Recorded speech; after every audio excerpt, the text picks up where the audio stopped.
കർത്താവേ, എന്റെ ദൈവമേ.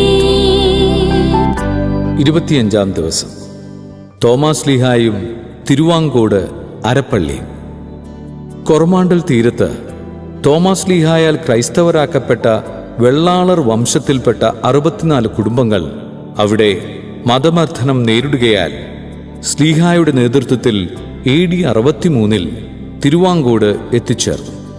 ഇവിടെ വെച്ച് തിരുവള്ളൂർ തോമാശ്ലീഹായെ കണ്ടുമുട്ടുകയും അദ്ദേഹത്തിൻ്റെ അത്ഭുത ശക്തിയിൽ ആകർഷിതനാവുകയും ചെയ്തു. അദ്ദേഹം തന്നെയാണ് ശ്ലീഹായെക്കുറിച്ചുള്ള വിവരങ്ങൾ രാജാവിനെ ധരിപ്പിച്ചത്. തോമാശ്ലീഹായിലും അദ്ദേഹത്തിൻ്റെ കൂടെയുള്ള ക്രൈസ്തവരിലും ആകൃഷ്ടനായ രാജാവ് അവർക്ക് സ്ഥിരതാമസത്തിനായി 300 ഏക്കർ സ്ഥലം കരമൊഴിവായി നൽകി. പള്ളി പണിയുവാനുള്ള അനുവാദം നൽകുക മാത്രമല്ല, അതിനുവേണ്ട എല്ലാ സാമഗ്രികളും നൽകുകയും ചെയ്തു. അങ്ങനെ തോമാശ്ലീഹ തന്നെ വിശ്വസിച്ച് തന്നോടൊപ്പം ചേർന്നവരെ കൈവിടിയാതെ അവരെ സുരക്ഷിത സ്ഥാനങ്ങളിൽ എത്തിക്കുകയും അവരുടെ ഉന്നതിക്കായി എല്ലാ കാര്യങ്ങളും ചെയ്യുകയും ചെയ്തു. വിചിന്തനം. തോമാശ്ലീഹ സ്ഥാപിച്ച 7 പള്ളികളിൽ ഒന്ന് എന്നറിയപ്പെടുന്ന തിരുവാങ്കോട് പള്ളി സ്ഥിതി ചെയ്യുന്നത് തിരുവനന്തപുരം നാഗർകോവിൽ റൂട്ടിൽ അഴകിയ മണ്ഡപം എന്ന സ്ഥലത്തു നിന്നും 2 കിലോമീറ്റർ വലത്തോട്ട് മാറിയാണ്.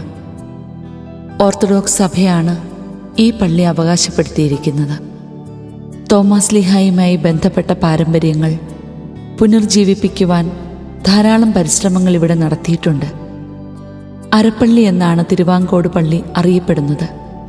അരപ്പള്ളി എന്നാൽ പൂർത്തിയാകാത്ത പള്ളി എന്നല്ല, അരജന്റെ അഥവാ രാജാവിൻ്റെ പള്ളി എന്നാണത്രേ അർത്ഥം. രാജാവ് മുൻകൈയെടുത്ത് അദ്ദേഹത്തിൻ്റെ തന്നെ സഹായത്താൽ നിർമ്മിച്ച പള്ളി എന്ന അർത്ഥത്തിലാണ് ഇത് അരപ്പള്ളി എന്നറിയപ്പെടുന്നത്. തന്നെ വിശ്വസിച്ച് തന്നോടൊപ്പം ചേർന്നവരെ തോമാശ്ലീഹ ഒരിക്കലും കൈവിടുന്നില്ല. ജീവിതത്തിൻ്റെ എല്ലാ സാഹചര്യങ്ങളിലും അദ്ദേഹം അവരോടൊപ്പം നിന്നു. അതുകൊണ്ടാണല്ലോ പീഡനങ്ങളും മർദ്ദനങ്ങളും ഏൽക്കേണ്ടി വന്നപ്പോൾ അദ്ദേഹം അവരെയും കൊണ്ട് വൻ ദൂരം താണ്ടി തിരുവാങ്കോടെത്തിയത്. തന്നെ വിശ്വസിക്കുന്നവർ ഒരിക്കലും നശിച്ചു പോകാതെ അവർക്ക് നിത്യജീവൻ ഉണ്ടാകുവാൻ വേണ്ടി നിരന്തരം പ്രാർത്ഥിച്ച മിശിഹായുടെ ശിഷ്യനായ തോമാശ്ലീഹായ്ക്ക് സ്വന്തം ശിഷ്യരെ അവരുടെ വേദനകളിൽ ഉപേക്ഷിക്കുവാൻ സാധിക്കുമായിരുന്നില്ല. തോമാശ്ലീഹായുടെ ഈ നിതാന്ത ജാഗ്രത നമ്മുടെ ജീവിതത്തിലും ഉണ്ടാകട്ടെ. ഒപ്പം എല്ലാ പ്രതിസന്ധികളിലും തളരാതെ വിശ്വാസം പരിരക്ഷിച്ച നമ്മുടെ പൂർവികരെ നമുക്ക് നന്ദിയോടെ ഓർക്കാം.